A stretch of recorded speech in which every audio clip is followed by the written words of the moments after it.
Здравейте, в днешното видео ще ви покажа как да създадете ето тази страница. Тя е книжарница.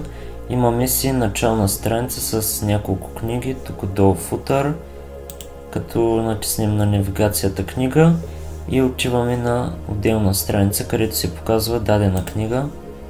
За създаването на страницата ще използваме компоненти от W3 Schools и Bootstrap. Кодът е качен в GitHub. За да го свалите, натискате Code, теглите си zip файла, слагам го на десктопа, ето го тук, разархивирате си го и получавате целия код, както и снимките, които съм използвал. Сега това го затваряме. Тук си създавам нов прозорец и тази папка я слагам, която ще използвам.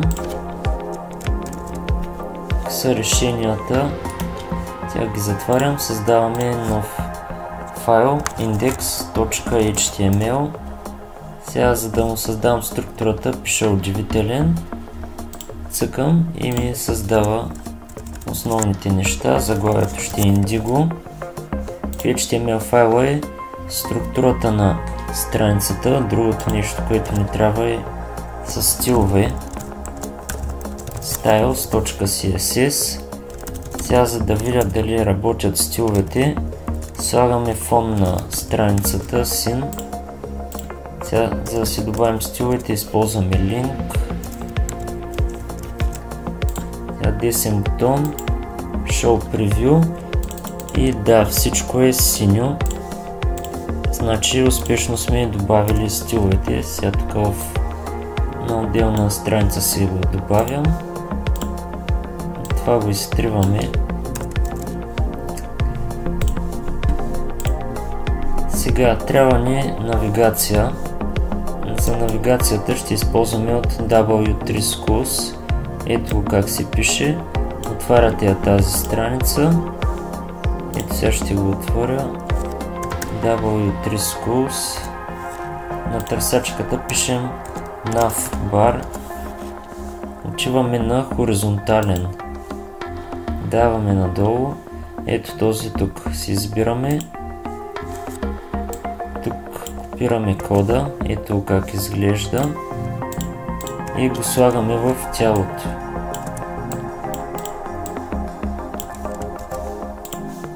Ето вече си имаме навигация. Остава да добавим стиловете. Ето ги и тях. Те отиват в CSS файла. Копирате и поставяте. В момента имаме ето такова отстояние, такъв празно място. За да го махнем, тук на тялото на самия документ му слагаме отстояние 0, margin padding 0 и ето. Сега ще променим.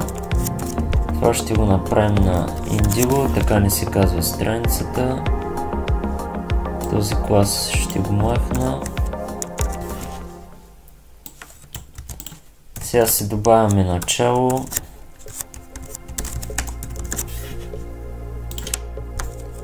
Другите ще ги оставя така.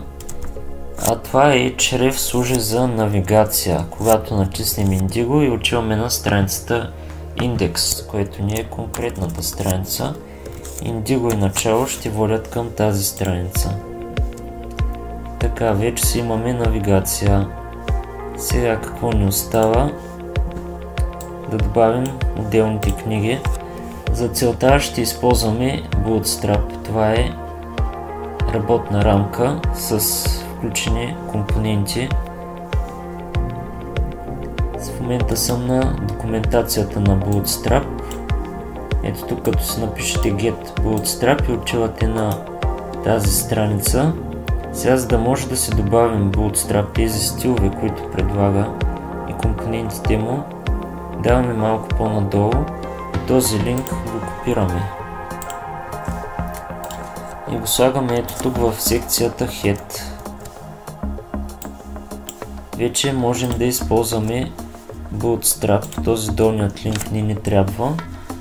След като вече сме си добавили Bootstrap, отиваме тук на документацията и си пишете карт.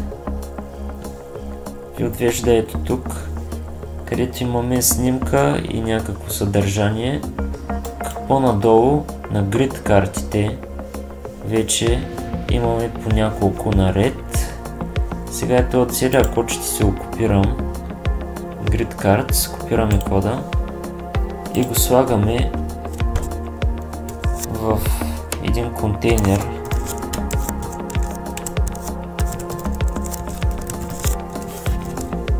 Сега този код го поставям.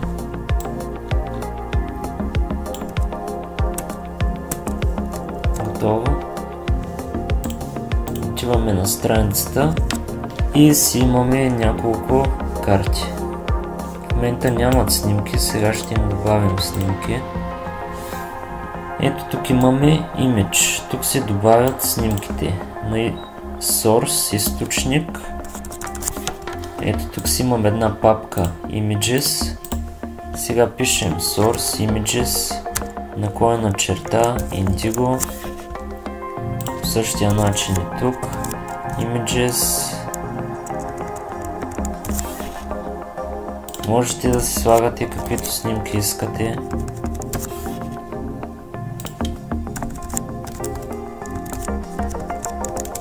Така, вече имаме 4 снимки, които са с много голям размер. Сега, за да намалим размера, идваме на ето този контейнер тук. Имаме клас Row. Тези класове са от Bootstrap. Използваме ги, за да използваме някаква структура, предоставена от Bootstrap. Вече е написан код, който ние преизползваме. Тук казваме, че имаме ред и тук колона. Всяка карта е колона. Така казваме, че искаме да са ни на отделни колони. Тук имаме Row Calls 1, което означава, че при най-малък екран ще имаме по една снимка на ред. Значи на ред имаме по една колона. Тук имаме Row Calls Medium 2. При по-голям екран имаме по 2. А сега при Large ще сложим 3. Това означава, че ще имаме по 3 карти при по-голям екран. Сега когато намаля екрана, вече картите стават 2. Една. Тук картите са твърде близо до навигацията. Трябва да сложим едно заглавие. Ето сега в отделен контейнер, div class контейнер, си добавяме едно заглавие. Моите книги. Сега, за да направим отстояние, използваме MT, което означава Margin Top 5. Те са от 1 до 5. Ето и вече имаме отстояние. Сега добавяме отдолу отстояние. Сега ще добавим нов клас Heading. Това си е наш. Тези тук са от Bootstrap. Създаваме свой си клас. Точка Heading. Центрираме го. Text Align Center. И му променяме цвета. Тук ще използвам лилаво. Ето. Имаме отстояние. Сега искам да променя цвета на навигацията. Пак използвам лилавия цвят. Така. Тя е лилава. Сега при Hover, когато минем с мишката, става черно. Аз не искам да е черно, затова отиваме на готовите стилове. Копираме ето този. Добавяме го, вие можете да слагате каквито цветове искате. Да, вече не е черно. Другото нещо е, че в навигацията трябва да добавим и снимка. Снимката се добавя по същия начин. Тук имаме UL за лист. Сега се добавяме лист елемент, само че вместо A, което служи за някаква връзка, ще използваме image. Пак си оказваме връзка. Сега му задаваме стилове, можете да го правите в CSS файла или в самият елемент style. Ширината му ще е 120 пиксела, а височината ще е auto. Само да се наглася. Така, ето имаме си снимката. Тези неща се качиха на високо. Сега това, за да го оправим, тук увеличаваме размера и на листа, на самия лист увеличаваме размера, вече са по-големи. И сега падинга, това отстояние, пак го увеличаваме, където е на лист елемент А. Ето тук.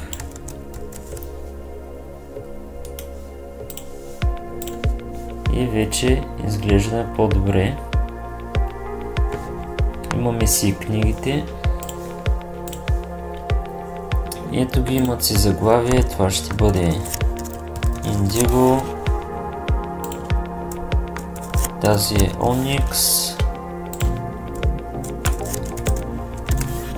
Sapphire и Mansour. Ето имаме си 4 книги.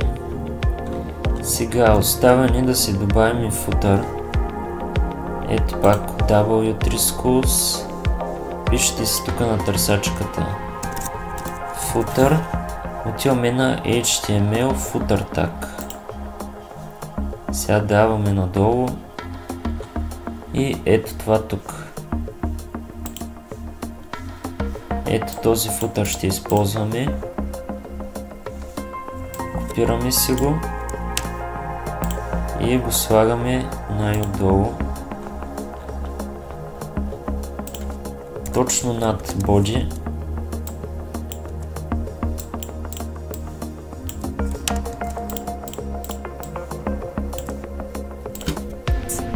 Тук можете да си напишете името.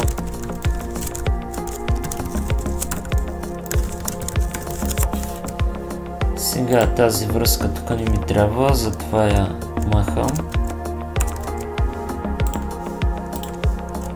Така, ето ни го футъра. Остава да добавим стиловете, които са ето тук футър. Копираме, отиваме на стиловете, най-отдолу и ги добавяме. Така, вече си имаме футър. Тези неща тук ще ги затворя. Искам да му променя цвета. Пак ще използвам лилавото.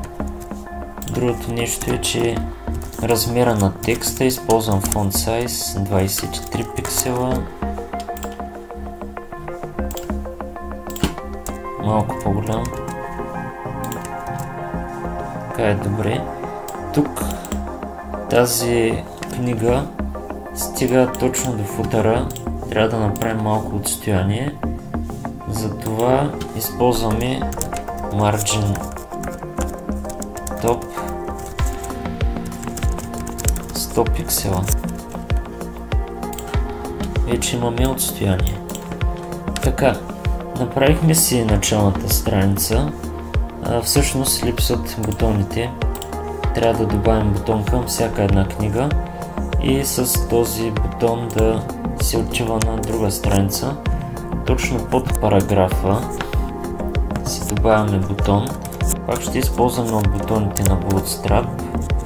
Ние всъщност добавяме си A, защото ни трябва връзка към отделна страница и използваме A.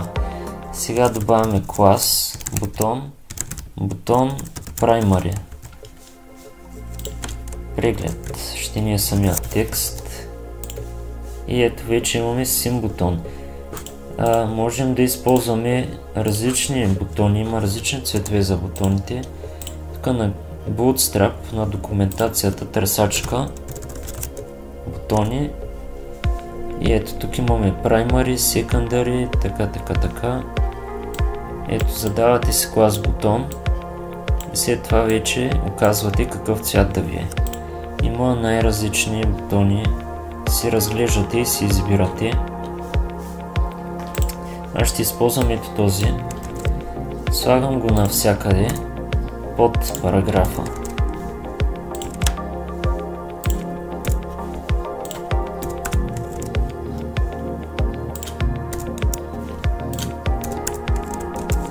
Добре, имаме си 4 бутона, които в момента не правят нищо. Сега, за да си направим отделна страница, ето тук нов файл. Тази нова страница ще се казва book.html. Отново удивителния. Тук заглавието ще е книга. За да можем от индекс да отиваме на book, в тези бутони трябва да сложим връзка. Връзката се добавя по този начин href и спишем book.html. Сега само на първия бутон ще слагам връзка, няма на всички. Сега цъкаме преглед и отиваме на страницата книга, която е празна. Даже няма и навигация. Когато създаваме нова страница, трябва да копираме ето тази навигация. Ще копираме заглавието. Вместо моите книги ще бъде книга.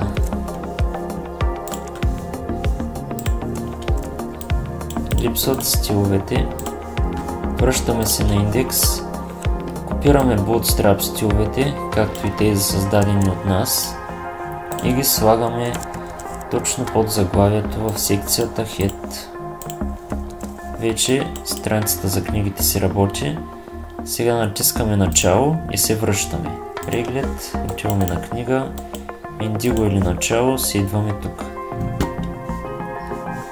Тук прехода може да стане и от навигацията на News. Го изтриваме, пишем книга, вместо News ще имаме book.html. Това го копираме, правим тази промяна и в новия файл. Така, по същия начин и за футъра може да се копира. Сега няма да го копирам. Вече за книгата ще използваме ето тези компоненти Heroes. На документацията на Bootstrap, когато отидем на Examples, имаме такива готови компоненти.